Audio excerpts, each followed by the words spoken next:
So we are having a sub battle with our Saints channel here at Chat Sports, and we're a bunch of competitive dudes. So I made a deal with Trace, who I actually sit next to in the office, and I said, you know what? First channel to get 100 new subscribers by game day. The other one gets to punch the other one with the boxing glove in the face. So I'm counting on you guys, counting on the great Vikings fans that I know are out there. If we can get 100 new subs before that Saints channel does, you guys are going to be able to see me punch a Saints fan in the face during our post-game show. Hit that subscribe button.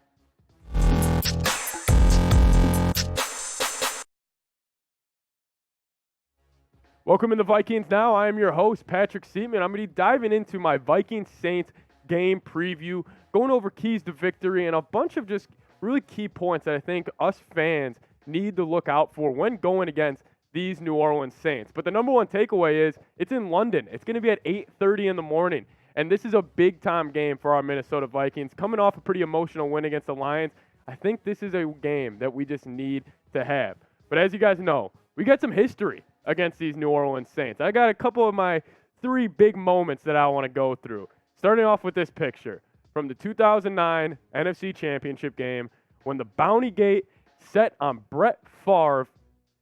It was brutal. I mean, I still got memories of me being, I think I was 9 or 10 years old when this happens, and my mom has a video of me crying my eyes out after this loss because I thought this was the chance the Vikings were going to make the Super Bowl, and we all know what happens. 19 seconds left. Favre thrown across his body when the Vikings are in field goal range, throws an interception.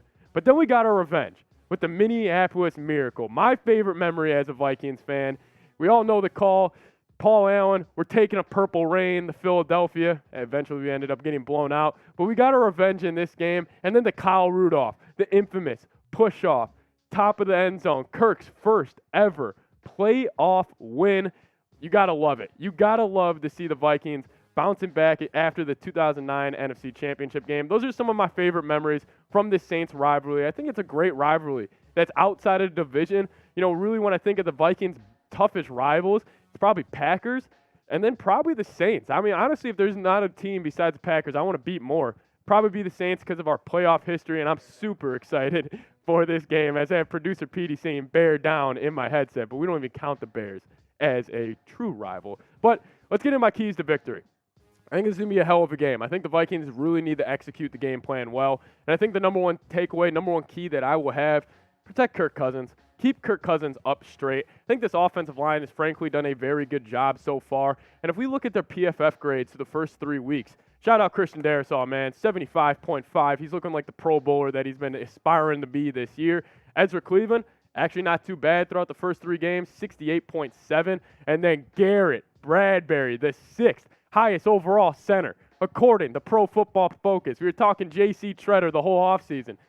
Bradbury's actually showed up pretty well during the first 3 weeks, going against Kenny Clark, Jordan Davis. Pretty good interior defensive lineman that he has held his own against. Rookie Ed Ingram struggled during the first couple weeks, but he did look pretty damn good against the Lions. Then Brian O'Neill, just Mr. Consistency at the 75.9 grade, according to PFF. He's been solid. He had a really good game against the Lions. But then look at who they're going against. The Saints D-line, they are always so consistent and so good. Cameron Jordan has been wrecking the Vikings for years. Every single time the Vikings play Cam Jordan, he has a game. Same with Marcus Davenport. Those are the 2 guys, the 2 edges that I really think the Vikings, they need to contain, they need to control if they want to come out of London with a victory. But like I mentioned earlier, shout out to Christian Darrisaw, second highest graded tackle according to Pro Football Focus in Week 3. Lane Johnson, all-time tackle in the NFL. Christian Darrisaw had an 89.4 grade against the Detroit Lions. Fun fact for you, 47 dropbacks for the Vikings. Going against Aiden Hutchinson, 0 pressures. 0 pressures. As a Vikings fan, this is just a sign of relief because I think the Vikings finally have a franchise left tackle. But what say you? Do you think Christian Darrisaw will make a Pro Bowl this season in year 2? In year 2, I really think he will make a Pro Bowl because he has been talking about this all offseason. Christian Darrisaw, this was a goal he set out for himself during the NFL offseason when it was continuously going on. He was constantly saying this to Chris Tomlinson or whatever beat reporter it was for the Vikings, saying, That's my goal. That's what I want to do. I want to make a Pro Bowler. So if you think Christian Darrisaw will make one, type Y for yes, type N for no. Now, second key to victory. It's going to be Jefferson versus Marshon Lattimore. Justin Jefferson the past 2 weeks, as we all know, he's struggled. He's been getting a ton of bracket coverage. He's been getting doubled over the top by the safety, and he's going against two pretty good corners. If you look at his numbers the last 2 games, I showed these on the show yesterday, only 9 receptions for 68 yards and 7.5 yards per catch with 0 touchdowns. I do think if Justin Jefferson is going to bounce back this week, he's going to have to win the matchup against Marshon Lattimore. If you're looking at Lattimore's PFF grades, overall, 64.6. In the run game, he's not too strong. That's why I do think the Vikings, if you're going to run towards a direction, run towards Lattimore's way. Those lockdown corners, Trayvon Diggs, Jalen Ramsey, they don't like to tackle too much. They want to stay in coverage. They want to stay man-to-man and just play a true corner. Coverage grade, 74.2. He got in Mike Evans' head the last week. He's a very physical corner, and that's kind of where Jefferson has struggled. But I want you guys to get down and predict it. Him going against Marshon Lattimore, what do you think his stat line will be? In London, big-time game, 8:30 in the morning. Do you think Justin Jefferson will have a good game? And if you do, let me know the stats. Predict his stat line going into this game or after the game against the New Orleans Saints. Third key to victory, defense needs to have a day. No real, breaking analysis on the Saints offense besides I just don't think it's that good. I think if you're looking at the Saints offensive rank so far, almost putting up 400 yards per game, that's great. But a lot of those yards came when they were down 2 scores to the Falcons, down to the Buccaneers, and down to the Panthers. It's a lot of garbage time yards. I frankly think Jameis Winston is passing offense. I'm not really too nervous about it.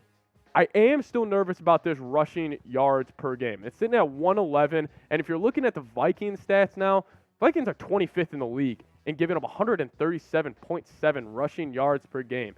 Alvin Kamara. We know Mark Ingram. It's going to be tough for this Vikings defensive line to really establish themselves and put their feet in the ground and stop this Saints rushing attack. That's going to be a huge key to victory. Obviously, stopping the run, you could say it every single week, but especially against these Saints offense, I think that has to be a number 1 key. Now, you guys can go to chatsports.com/Vikings combo. We got a great deal going on for you guys. This deal is normally $44. It is now at $37.99. It's a t-shirt combo. You get 2 t-shirts, 2 Vikings t-shirts. You get the gray, you get the purple. Personally, I think the gray looks pretty sweet in these photos that we have up right now. I'm definitely going to go check that out after I actually record this video for you guys. But go to chatsports.com/Vikings combo. You guys can go get 2 sweet t-shirts for the price of only $37.99. Fourth key to victory. Mentioned it a little bit earlier. Make Jameis beat you. Listen, Jameis Winston so far this year, he's playing with 4 fractured vertebrae in his back, which could be a key reason why he has struggled during the 2022 season. If we're looking at his stats, 63.5 completion percentage, 858 yards, 4 touchdowns, and 5 picks. Jameis is famously, or I guess infamously, known as the guy who had 30 touchdowns and 30 interceptions in the same season. I do think with Jameis Winston, you are going to need to sell out on this run game and turn Jameis just into a pocket passer where the Vikings could get an early lead, get up by a score or 2, and really zero in on letting the dogs loose as Danielle Hunter and Zadarius Smith and make Jameis a pocket passer and beat you. That's why you can't let Alvin Kamara and Mark Ingram get going. The Vikings, they rank 25th in run defense. I do think with Harrison Phillips, with Dalvin Tomlinson, they're going to need to step up, which they did actually in the second half against the Lions. They were great in the second half. When they needed to get stops in the fourth quarter, they were able to man up and get those stops. But I want to know your guys' confidence in this Vikings defense going into the Saints game. I've always said I think this Vikings defense, they have issues right now, but transitioning into the 3-4 from the 4-3, I do think it's a lot harder than some fans think. And also, you're going against the Packers, Eagles, Lions. I think those are 3 pretty damn good offenses. My scale, my confidence level will probably be sitting at a 7 right now. I want to know what you guys have to say, though. Rate your confidence in the Vikings defense. Last key to victory, and I got a quote for you guys. I can't wait to read it off. Build off the momentum. You got embarrassed on Monday night against the Eagles. You bounce back against the Lions, and you struggle through the first 3 quarters, and it looks like the ceiling is falling on top of you. And you're able to bounce back and get a huge victory, starting 2-0 in the division. Let's keep this going. And Kevin O'Connell, listen to what he had to say after the game in the post-game conference. This fired me up so much. He said, "Hey, fellas, when we talked on Tuesday of this last week, we knew that we didn't play our best ball last week. But not only did we have to preserve a week of preparation where you guys prepared your ass off, but I saw the look in your eye all week long. No matter what the F happened out there, today we were going to come in here for the second time with this feeling right here." This is awesome. This is Kevin O'Connell kind of taking over that leadership role. And if you really watch that video, you could feel the energy and feel the leadership and feel every single eyeball in that locker room was zeroed in on Kevin O'Connell. Inject this into my damn veins. This is awesome. This is what I love to see from our head coach, especially coming from the Zimmer era. He's a true leader. I just absolutely love it. Kevin O'Connell, it fired me up. You guys haven't seen the video, go check it out. It's a great video of Kevin O'Connell breaking down the team. But now we're going to take a look at the Vikings' upcoming schedule, because I do think the Vikings, with this momentum they're building, we have a chance to be 5-1 at the bye. I think we can handle the Saints in London. I think it's going to be a tough game. The Vikings are favored by 2.5 right now, but then we're coming back home against the Bears. That should be a guaranteed victory. I'm not going to lie. I'm not going to lie as I look at producer Petey. I do think this should be a win against the Bears. But then that Dolphins game in Miami, I think that's going to be a hell of a litmus test and a benchmark test for this Vikings team. But who knows? I mean, we could be 4-2, 5-1 going into that bye. I'm all here for it. Now, we do have a minor Vikings injury report to get to. Obviously, more of this will come out midweek. Dalvin Cook, dislocated shoulder. I am going to say this. No reason for him to play in London. If it's dislocated and he wants to push through, I get it, man. You're an athlete. You're a competitor. Just take it easy for this game. Harrison Smith, bouncing back from the concussion. I do expect him to go. Harrison Smith, he's missed 2 games since 2016. I don't think a concussion is going to hold him out 2 weeks. Andrew Booth Jr., still dealing with that quad injury. We're going to have to see how he progresses throughout the week and if he'll be able to go. When these guys are questionable and going over to London, questionable, I always kind of view that as doubtful in these international games, just because you got to take into consideration the plane ride, the jet lag, and all that. But that's your minor Vikings injury report for a pretty healthy Vikings team. Now, if you made it to the end of this video, you're a real one. I really appreciate the guys that watched throughout the whole video and listened to my thoughts and analysis on this Vikings-Saints game. Thank you guys so much for watching. If you guys did make it to the end of the video, type real one down below. Let's go Vikes.